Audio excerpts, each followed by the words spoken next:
guys, what's up? It's me, Thomas. Today we're back here with Gnoggin, and we are here with a Regi of every type. Yeah, it's Pokémon Legends Neo Ghetsis again. So I guess we're seeing more of the Regis. Or at least some of the ones we haven't seen. You know, water, fire. I was going to say steel, that's Regi Steel. There's a lot of them. Regi Fairy, I think, too. You think they're going to keep the name? Like, you know, Regi Fire, Regi Water, you know, that? Well, let's just see what Noggin's come up with today. Be sure to like, subscribe for more. Hope you enjoy. Here we go.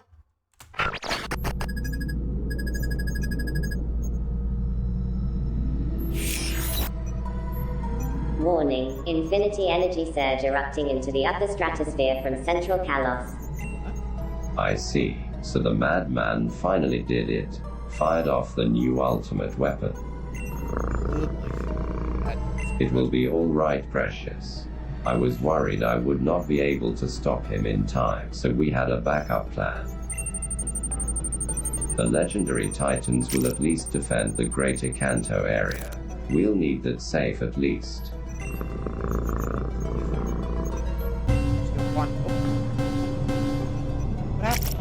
It has begun. Have you found the final Titan? Indeed we have, boss. We should be finished digging it up soon. Excellent. There isn't much time. A few days at most, so hurry on. Yes, Precious. Let's take a look at them all now, shall we? Yeah, that looks good. Ready? First, hello. This video is brought to you. Well, it's the Scooby plush, but I'm pretty sure I'm not sure you can order it anymore, so I'm just gonna skip ahead. And I don't have Sneagoo with me. Sorry, forgot. Anyways, so let's just start with the Regis. What if there was a Regi of every type? I see this idea done by fan artists all the time, and they always throw in some really cool ideas, and I wanted to go at coming up with a few as well. I can't draw though, so I commissioned artist Nani to bring our ideas to life. A Regi of every type, from regions all over the world, brought together by a mysterious figure to defend his home region from a world-ending calamity. Sounds fun. So, the Regis, officially known as the legendary Titans, are all golems, living elementals, and they appear almost alien-like, Regi Steel especially. Their light-up eyes flash when they speak like robots, and yet all studies show that they are what they are, fully. Regirock can even lose its rocks and just pick up new ones to make more of its body. Each of the legendary Titans were also formed by Regigigas, and they terrified the ancient people, who decided to hide them away deep in caves.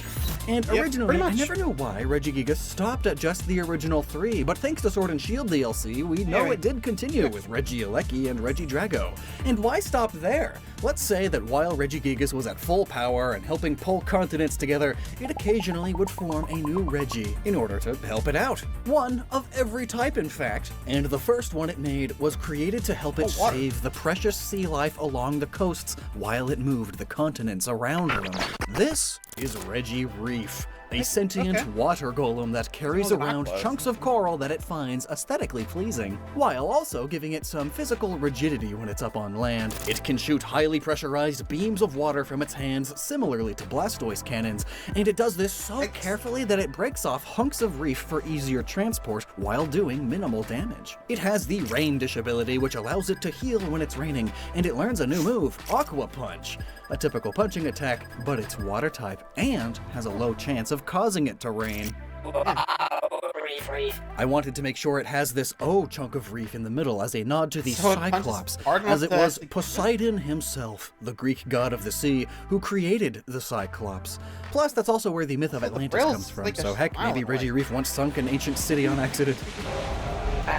We also wanted it to have two distinct pillars on its shoulders too, sort of reminiscent of Greek pillars, except they're made of coral. And its hands sure do look like weird blobby sea creatures, don't they? Another one Regigigas made really early is simply named Regi Wind, who similarly pulls inspiration from the Greeks. Nepheli was a goddess made of clouds, and on her own time she created centaurs, capable of running like the wind.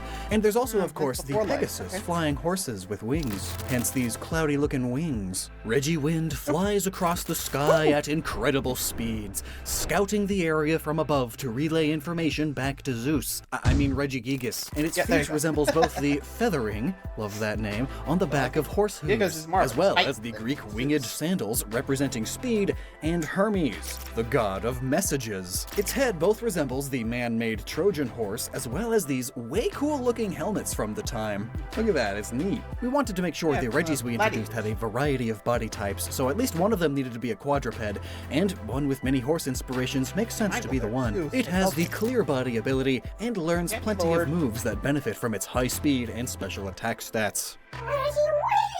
Out of all of the Regis, this one was one of the hardest for the ancient people to capture and trap. Only after tricking it with promises of riches and a statue built to look like itself did it descend into a trap. Almost like the Trojan horse in a way. Regi Pyre was the third Regi made by Regigigas, and it is just as fast as Regiwind. It spins its outer shell at a high velocity to careen through and around mountains, resembling a flaming wheel on the side of a hot rod. And its two fire arms even resemble the flames coming out of those dumb tall exhaust pipes on them. They're so dumb. So cool. But it also resembles the Greek Wheel of Fire torture device, as well as the biblical Ophanim, a class of angel said to be made from a brazen ring, binding down a flame with a will of its own. Here, we quite literally have a sentient flame golem bound by its wheelie ring. This high-speed physical attacker runs over all those who stand in its way and circles around mountains, carving them out for Regigigas to move later. Its signature move, Run Over, is a fire-type move that does more damage based on the difference of it and its target's speed stats. So you better watch out, Shuckle! Your time is over! One weakness it does have, though, it's unable to back up. The wheel only spins in the direction its eyes point. It wasn't always like this, though. It was a punishment from Regigigas for going overboard with the fiery destruction, which again brings up the Greek Wheel of Fire that was used to punish Ixion in Greek mythology. But enough about Greek mythology. Let's move to another part of the world. How about Asia? This is Regigeist, a bundle of lost souls given physical form, sealed into this teardrop-shaped urn. Its inner core undulates like a lava lamp filled with ectoplasm, and along with being able to float, its limbs are able to pass through solid objects. And its eye pattern resembles the direction it wishes to go, up and onwards towards the heavens, but alas, it cannot move on. It is bound. It combines both Chinese and Egyptian ideas about the dead. Cultures all over the world wrap their dead in cloth, of course, but Egyptian mummies are among the most famous, and its eye pattern also resembles a pyramid. A bit. But also, the initial concept with this Regi is that it is an ushtabi, small figurines made of things as simple as clay to as extravagant as jade and gemstones. These would be buried with the dead to work as servants for them in the afterlife, doing all of the physical labor that the afterlife is known for. And this is very similar to the idea of golems as servants in the first place, so we had to reference it.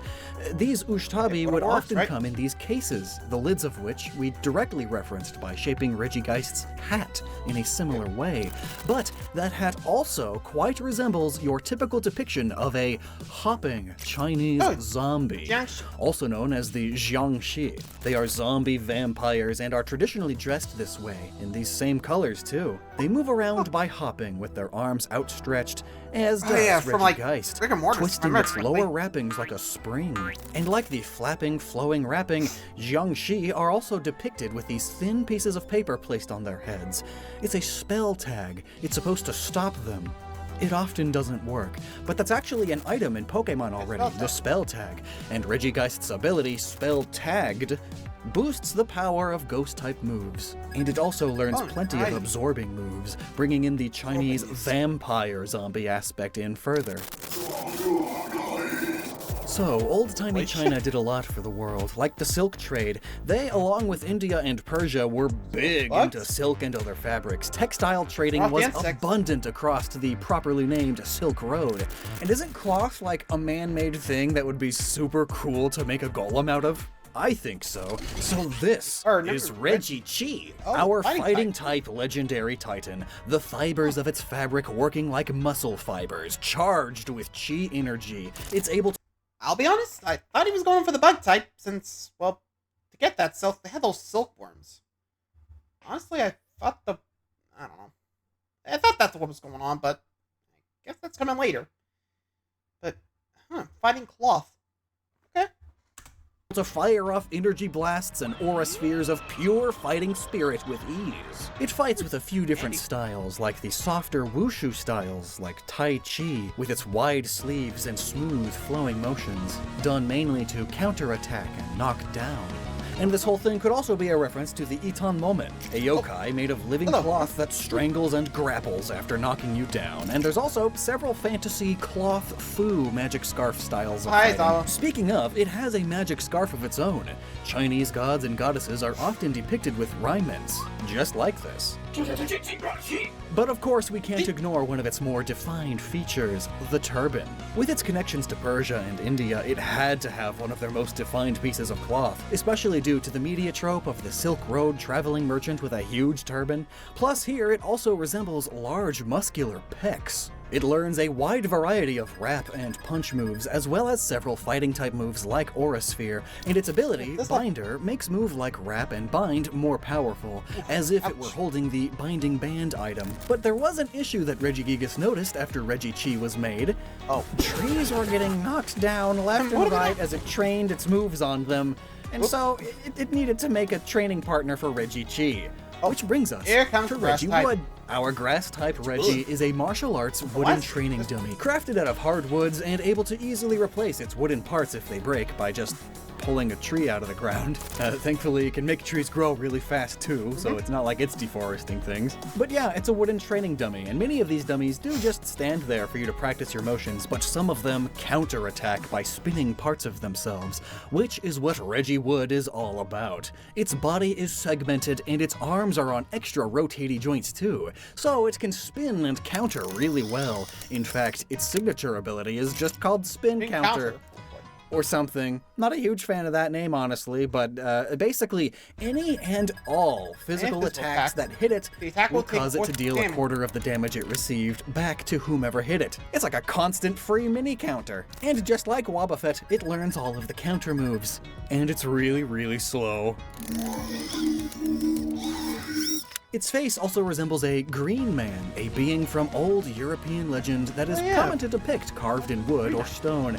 Basically, it's just a leafy face. And I could use this as a smooth transition to our Central and Northern European legendary titans, but I want to talk about the American ones next. Now, to clear things up before I even introduce it, the Cubone line and all bone-related moves in Pokemon are ground type, because dust to dust and all that, and you bury bones in dirt. And so now that that is clear, this is Regi Dust, a bone golem held together with clay mud. It's easy to look at cultures such as the Aztec and say, skulls and bones, sacrifices, death. I don't believe in magic, but I do believe in bones. And so, that's what we did here. But plus, I mean, they used a combination of skulls and clay to build walls. Bones were pretty important to them. Its skull-shaped body is elongated to resemble various depictions of gods from the area, but also many proto-Aztec/Inca/Maya peoples would elongate their skulls as a status symbol, and the markings on its skull and leg resemble both the differing layers of earth that you can see on cliffsides, as well as the famous Nazca lines dug into the ground in Peru. This one in particular, because it's my favorite. Regi Dust has a secret, though. The bones are just a suit, a mask made of bones, like the Aztec masks made of human skulls. The true body of Regi Dust is just the dirt, dust, mud, and clay underneath, and thus it feels like it needs the extra hardness and protection of the bones in order to compare to its more hard brethren, and sometimes it can be seen sucking up dirt and dust through its teeth like a vacuum, gathering more material to repair both its body and its armor. Its signature move is Bone Crush, essentially just a much more powerful bone club, but it also inflicts a bit of damage on itself, both because bones are a tad fragile, and also to further get into the sacrifice aspect. But while Regidust is always harming itself and having to repair that later, Regihive is all about healing itself. South America, of course, has a plethora of bee and ant colonies, but also Texas is apparently the killer bee capital of the world, and Utah is known as the Beehive State due to their abundance there. So here, it's Regihive. Regihive is made of wax internally and has a very hard, almost steel-like exoskeleton. These bumps on its chest are able to sink in and become doorways for its 6 smaller drones to deliver supplies for bodily repair, which it is constantly doing. Its signature ability is Resupply, which allows it to heal a little bit every turn, no matter what. And it of course learns all of the attack and defend order moves that Vespiquen has. These drones around it act like its arms and hands, almost as if they were an extension of it rather than being separate beings. And that's because they sort of are. They're a big hive mind. Brain waves are constantly being sent to and from them and the antennas back on the main body. Almost like it's psychic, which is the transition to our psychic type legendary titan. How the heck do you do a golem made of psychic energy? So far, all of our new Regis are based on man-made or Greek god-made things. Or bee-made in Regihive's case, but psychic seems tricky. Well, after some extensive research, I learned about tulpas. And so this is Regimind. It's your classic brain in a jar, yes, but one that is self-manifested from a dream once had by Regigigas. Yeah. A tulpa is, in a way, an imaginary friend with sentience. A goal. Wait, wasn't tulpa something from like the Empty Man, if I remember correctly? I mean, I don't remember what the thing was. It was like basically if you think hard enough on an object or something you want, it'll become reality. Right? I think that's how the tulpa works. Don't at me, because I don't remember. It's my best guess, okay? Anyway. Golem of the mind, brought to life through one's own psychic, spiritual, or mental powers. Though the concept may have originally been Tibetan, it was American spiritualist, this guy, who brought the concept to the West and popularized it. And I say popularized here loosely, because really it just spread throughout the small community of 20th century Western magic practitioners. Though it did stick around and grow just a bit, these days the concept is most popular with middle-class Euro-American adolescents and young adults, especially those with autism, ADD, and ADHD, as they make up a significant chunk of the Tulpamancer community. Regimind is unique in that its body is by far the most fragile of all the Regis, but its signature move is really stinking good. Imagnablast. It essentially works the same way as Metronome, choosing a random move and then doing that move. Only this time the pool of moves is limited only to moves that would be super effective against the target. Regimind scans and then reads the mind of its opponent to figure out what kind of thing would be the most effective on it, and then wills such attack into existence through its sheer psychic power and imagination. After all, it's almost just bending reality around itself akin to the unknown, and it's able to disguise itself excellently too by messing with the minds of those around it, and as such it has Zoroark's ability, Illusion, which makes it enter battle looking like a different Pokemon in your party. Only when the illusion is broken will its true form be visible.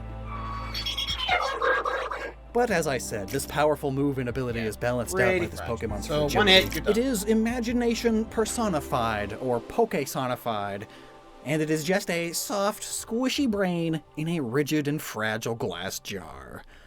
Oof. Yeah, look but it is not the only Regi in glass we came up with. Let's move back to the old world now. So one theory that people have with the legendary titans is that each one represents an age in history. The Ice Age, Stone Age, Iron Age, the Electric Modern Age?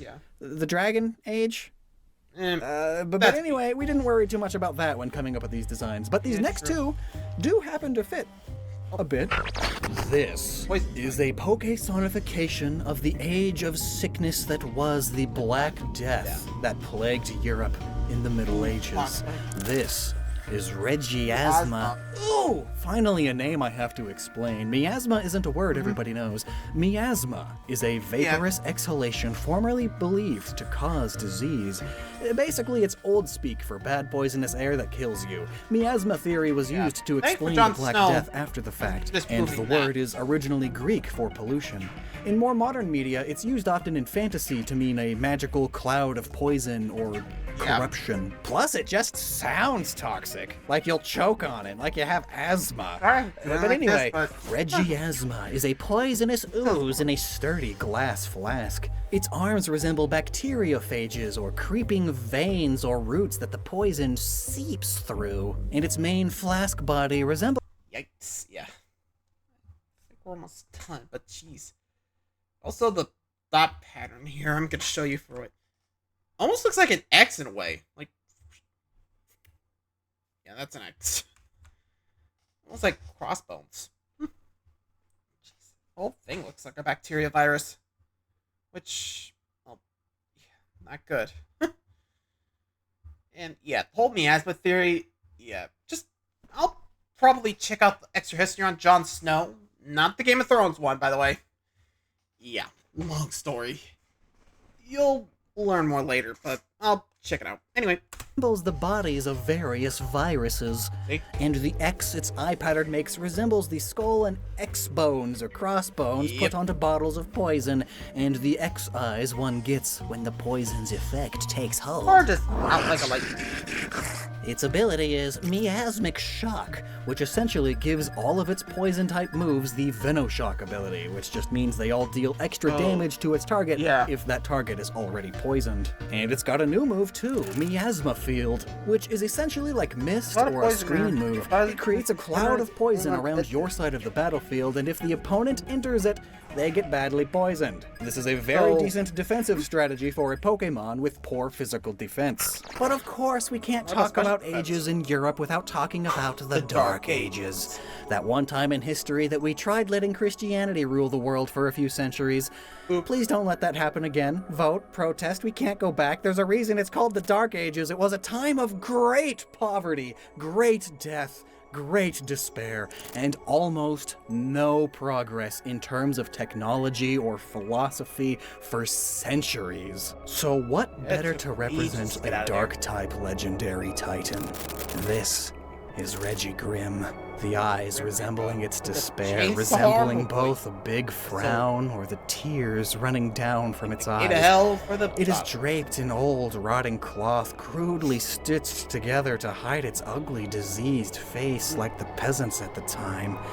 And even still, no one knows what its inner body is truly made of, but whatever it is, we do know it was created by Regigigas at a time of great human despair. Regigigas was hoping to take all of the human suffering away by forming it into a new being. A being made of pure essence of suffering. And Regigigas had hoped that it would help the human woes at that by giving it hands resembling their medical equipment. Of course, that being medical equipment from the Dark Ages, so very, crude. But alas, it could not help, as the people were afraid of it and sealed it away. Its legs resemble roots or branches of dead trees in the Black Forest, or scarecrow scaffolding, which its cloth body also could somewhat resemble. Scarecrows and old dolls. That ruined cloth body can barely contain its darkness from emanating out and upwards in a cloud of melancholic grief, though, which has to do with its ability, apathy. Regi Grimm is immune to major or volatile status conditions like poison, burn, or paralyzed because it is just too apathetic towards the idea. It has no feelings about them one way or another, and so it can ignore those effects altogether. Its whole life is suffering. Basically, Regi what is one extra bit of suffering? It's nothing. Sorry.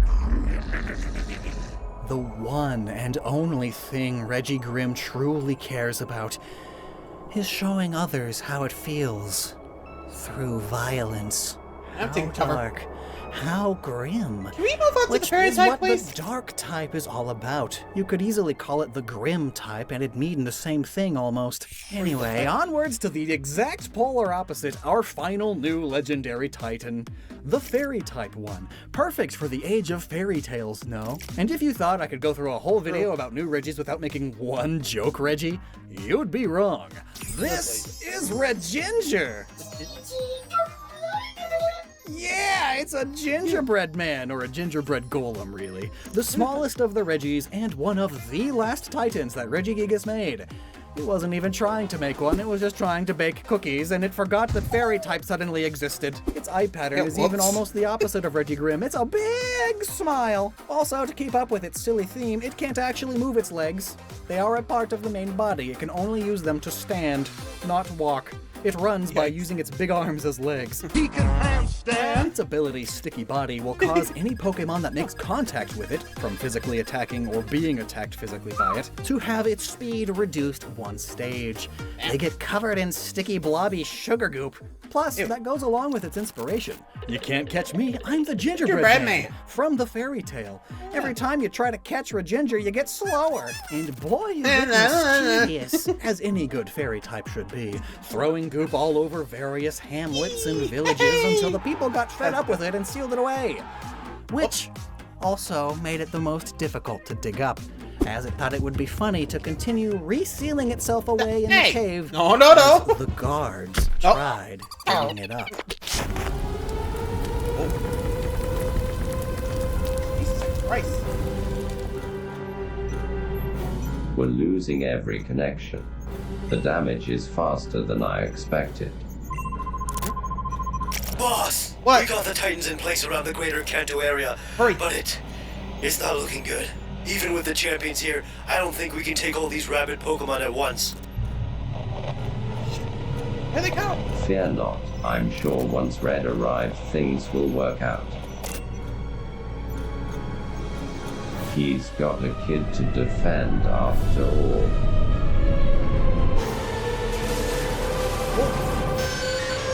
I remember that. Annoying.